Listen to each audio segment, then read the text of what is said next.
You're now about to find out about episode 34 in my review, and I have to admit this episode wasn't too bad. You saw more about Kinijo and the way that he was, and the way that he is just pure kind of evil in this, and we've seen this all along with him all the way through the series, where he's killed people for Miho. He's never let anyone kind of get away. The fact is that if she stubbed her toe, he'd probably burn everything to the ground because the table was there and he didn't like it. It's such a weird thing on the way he is and the way that his character has. And in this episode where you think, oh, beforehand he's like kind of a bumbling idiot. He's that lovey-dovey guy. He is that one person. In this episode, it just shows you how evil he is, and the fact is that, yeah, I just think he's pure evil. But we've now seen him turn on one of his friends, which I think at the very end in the next episode or the episode after, or at least by the end of the season, they're all going to be friends. They're all going to forget, and it'll be like, oh, I'm so sorry that I tried to get you arrested by the police since you're a wanted criminal. And again, it just feels a bit weird because I know that that Inazuma has been running from the police, but you kind of think you'd find out what about and then say, hey, there is Miho over there. Or as soon as you found it, say, hey, this is the reason why I'm not being chased. But anyway, I digress from this one. When the episode opens, we see that Kinijo is apologizing for him turning into one of the monsters of the day. And by the looks of it, I feel like he's done this at least 3 times, even though they say, oh, this is the 2nd time. So for some strange reason, I was like, I'm sure this is the 3rd time at least. But as I say, this episode really shows how Kinijo is and how far he would go to literally keep Miho literally next to him all the time, which again I can understand to some degree, but it just makes him a kind of character that I hate. In this episode, Kinijo really reminds me of an anime character that would just be like, Miho, where are you, Miho, where are you, all the time. Like, it's generally those anime characters that they scream out for someone to help them, or that they can't do it. Pretty much think of Gohan from Dragon Ball Z at the very beginning, where all he would do is shout, Dad, where are you? And that's it. That's pretty much the entire thing. It gets to me. I still don't like Gohan from Dragon Ball Z. I do feel like this episode you had to conclude everything, because we're now getting to the point where the series is going to end soon. It's going to be a matter of weeks before we get the next Sentai. We know what it is. I've already talked about it in this video, but it's getting to the point now where everything has to be wrapped up. Otherwise, we're going to have stories that will be wrapped up so quickly it will feel forced. And even though this one feels okay, I do feel like it's been a little bit forced already. So again, is it something that I kind of like? But I'm glad they're kind of ending this storyline, and seeing the betrayal is kind of interesting. But you kind of think that all the way through, Inazuma would have talked to Kinijo about this and gone, hey, we've done this. He did briefly do it, but I don't think Kinijo was really listening, because he was always talking about Miho, and then would suddenly ditch them all to go out and hang out with her. And I feel like if this wasn't addressed at all, we probably wouldn't see him, and that's a really big problem. Again, digressing from this story, the monster of the day is this old man who we see near the end, who runs his own kind of food cart, and for some strange reason, he just wants people to go eat there because he thinks he's this fabulous cook, which from the looks like of his food, isn't that great, and it's something that I would probably pass and be like, I'm alright. But because he turns into the Deca Ranger version of the monster, it slightly confuses me, because I thought maybe it would go around a food thing at least, or something to kind of go around, not just be like, oh hey, I'm a food guy, I'm Deca Ranger.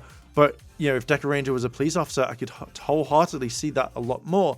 But yeah, I just feel like there's a lot to that one, and I feel like now they're just throwing in any monster of the day just to be on the safe side and not really kind of thinking about it. I do kind of like it, don't get me wrong, but with seeing this, I do generally kind of think, oh shit, we're now getting to the point where you're just putting any person, you could have a plant that turns into a monster these days and no one would care. And it's that, I hope that they don't go down this sloppy writing thing, because that would really kind of irritate me, seeing how good Donbrothers has been since the very beginning, since actually reviewing this. I think one of the storylines they're now going to finish off is the one with Tari, and how he has this double split side of basically the dragon and the white tiger, and how they're going to kind of merge, because we saw something very interesting in the preview where basically Rumi, his girlfriend, has actually come to see him, and I think that she merges them together because of the love and stuff like that.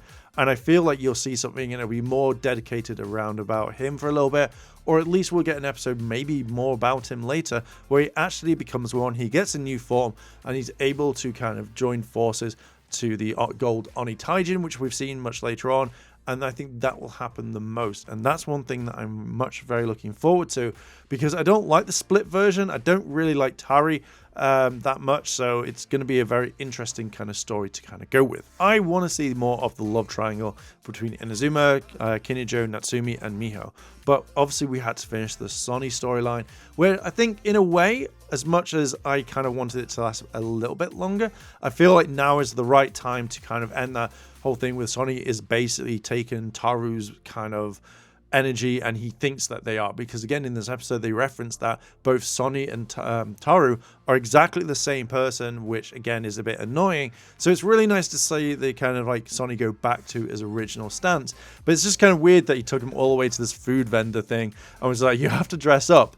It's a very weird one, but I'm guessing that's where Taru likes to kind of eat, so therefore it kind of ends things up completely, and it's nice to see him back together. And then we find out that the old man is basically the monster of the day, and they all go and fight. Now, one thing I did like about this fight is the fact that with Haruka as well as the other guy, I can't remember his name right now, if you know, let me know down below in the comments, but actually seeing the fact that there's a whole thing of like, hey, you're the chief editor, you know, we shouldn't be fighting. He's like, this is something completely different, not work related, or this is a different type of battle, which again I think is a really nice thing, because through the entire part thing of Donbrothers right now, it's only been the fact that they're all kind of friends but yet fight each other, and I think that at the very end they will probably all be friends and kind of work.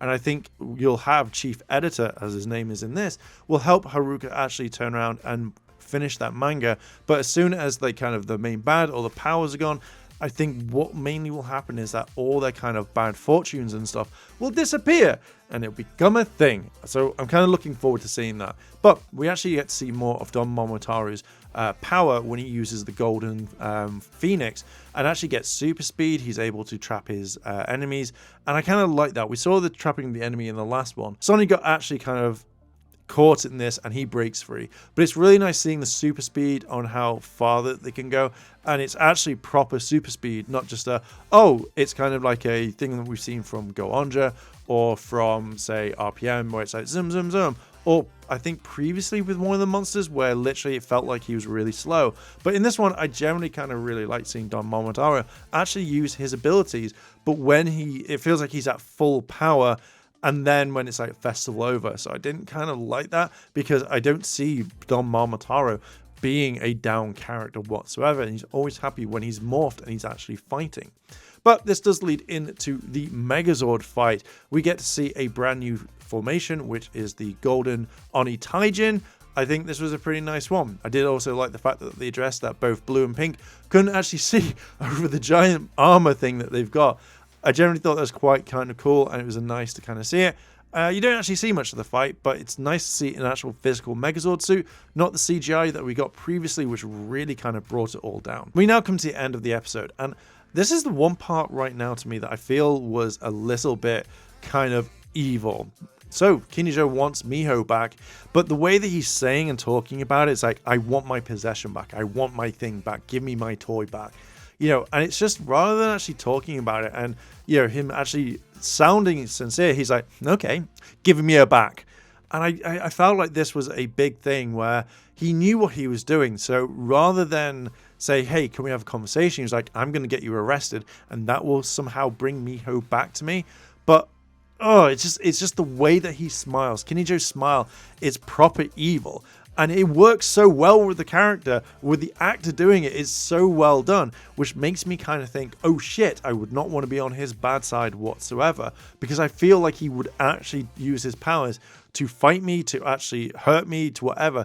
And I feel like, as we've seen this all the way through with Miho and that guy who kidnapped her, how he just literally killed a guy and didn't really care because he wanted to basically have Miho and stuff like that. So to me it was a bit kind of big, but it's just the smile at the very end that gets him. And we find out that Inazuma has been basically arrested, they have a whole thing of like, you set me up, like, how dare you? And he's like, I don't care, just I want my Miho back. And like, really? Come on, just what the fuck?